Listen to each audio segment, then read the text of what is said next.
Hi everyone and welcome back to a new episode of BWD. In the last video, we learned how to install Spark, and once you have installed it, you don't have it to do it anymore. However, if you are like me and you like to use remote servers, installing Spark manually every time is not practical. So today, we will learn how to write a script to automate this process. If you are new to this channel or you're back watching this video, do not forget you can find timestamps in the video description below. And all the code that you're gonna see in this episode is available on GitHub, link in the video description below. And now, without further ado, let's get started.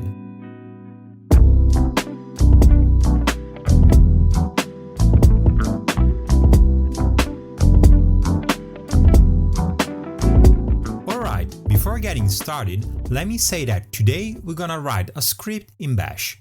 So if you are not familiar with Bash, don't worry, because I do my best and walk you through each step.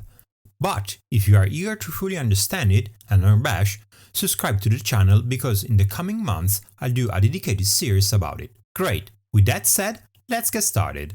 So first of all, let's define at a high level the sections of the script. The first three are pretty clear and don't need any explanation. The first one is gonna be the input section. Then we're gonna have the dependencies, third download, and then we're gonna have the configuration, where we're gonna set up all the environmental variables. And finally, the cleanup, where we're gonna delete everything we don't need anymore. Great, so let's start from the first one.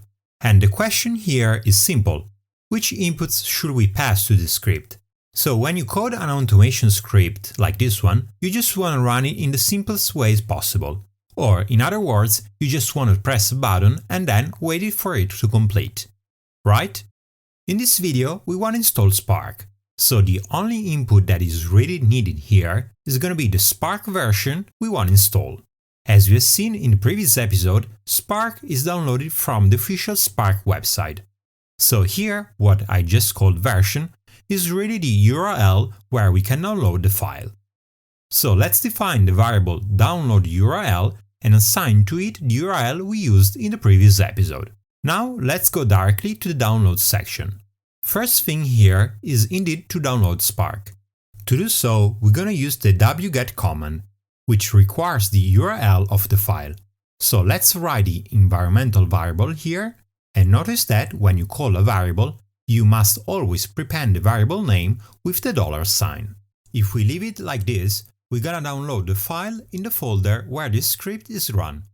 But this might not be the location where we want to find Spark. So let's instead define a target folder, where the user will be able to eventually find Spark. So let's type -o, which is the output option, followed by the download folder variable / the file name variable. Great, so let's see how to define both these variables. The download folder for now is going to be the user home, whereas the file name is a little bit trickier. So if we look at the URL, the file name is always gonna be at the end. So what we gotta do is to extract it from the URL. This can be done like this.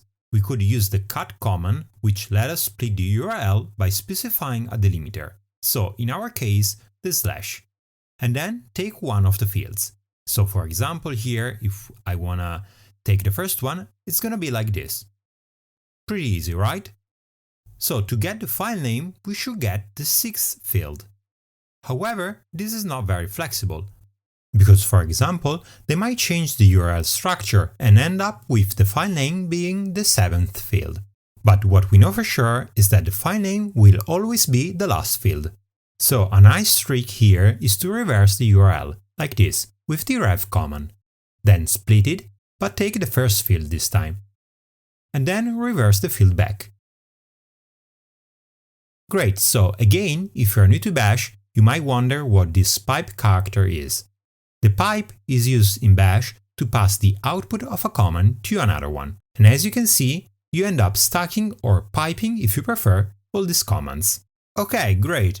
Now that we are done with these two variables, we can go back to the download section. Next step here is to unzip the file we have just downloaded. To do so, we're gonna use the tar command like this. So let's give it a try now to see if this works. And here we go. We have just downloaded and then unzipped the file. Great! Before we can move ahead, I want to make this script more robust and flexible. What I don't like right now is the unzipped folder, which from now on we're gonna call Spark Home. Its name is a little bit too verbose. Instead, I would like to have it just named Spark. So let's rename it with the move command, which takes as inputs first the file or the folder we want to rename, and then the new name. The new name is pretty easy. We're gonna use the Spark Home variable. So let's define it right away up here. And this is gonna be equal to the path found in the download folder variable /spark. Now, back here, we need the name of the folder we wanna rename. If we list the content of the download folder, we see the unzipped folder and the zipped file. And looking at their names, we can see that the unzipped one has no file extension. So one way might be to list the content of the download folder and grab the name of the unzipped folder. However, this is risky, because there may be other stuff in it, for example, the automation script. A better way is to grab the name from the download URL, and likely we kinda have it already in the file name variable.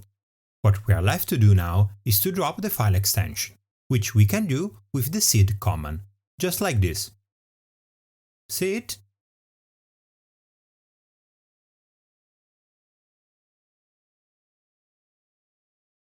Okay, great. Let's remove everything and run the script to see if this works.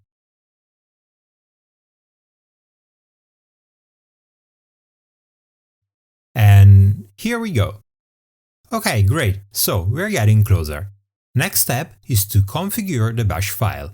As we've done in the previous episode, we're gonna add the Spark Home variable.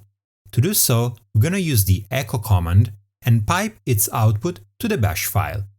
So first, let's add an empty line like this. And here notice that we are not using the pipe character, but a double arrow. And that's because we want to append this line to the file. Next, let's add this to remember us that what follows is related to Spark. And then let's add the Spark Home. Great, and last thing, let's add the Spark Home variable to the path variable. Great, so now let's give it a try to check if this works. Okay, let me check the last lines of the bash file. And almost done. As we can see, the Spark Home variable is defined correctly. But that's not the case for the path variable. So why is that? Well, short answer is that when you pass a variable to the echo command, it automatically replaces it with its value. But that's not what we want when we append the Spark Home variable to the path variable. Here, what we want is exactly what you see on the screen, the name of the variables. So how do we do this? Well, it's not that hard.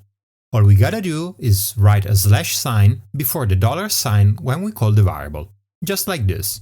So let's give it another try.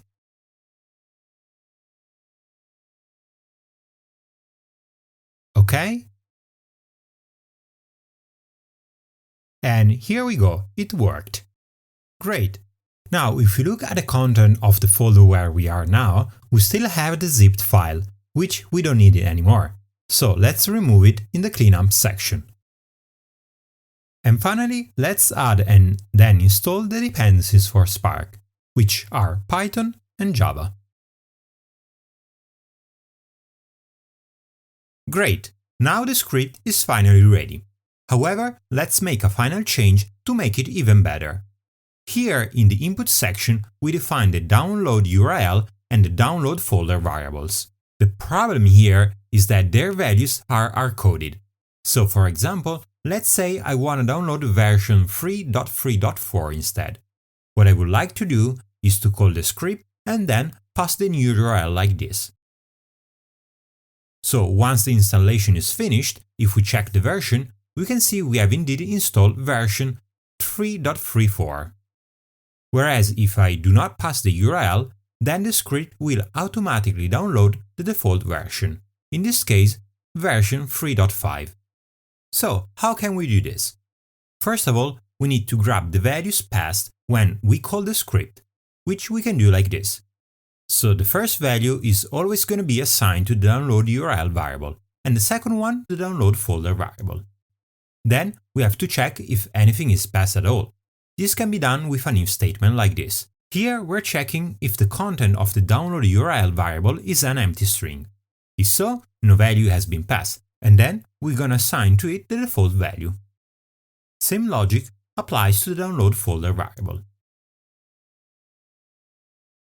Alright, we have finally come to the end of this video. If you have any question or doubt, just write it down in the comment section below.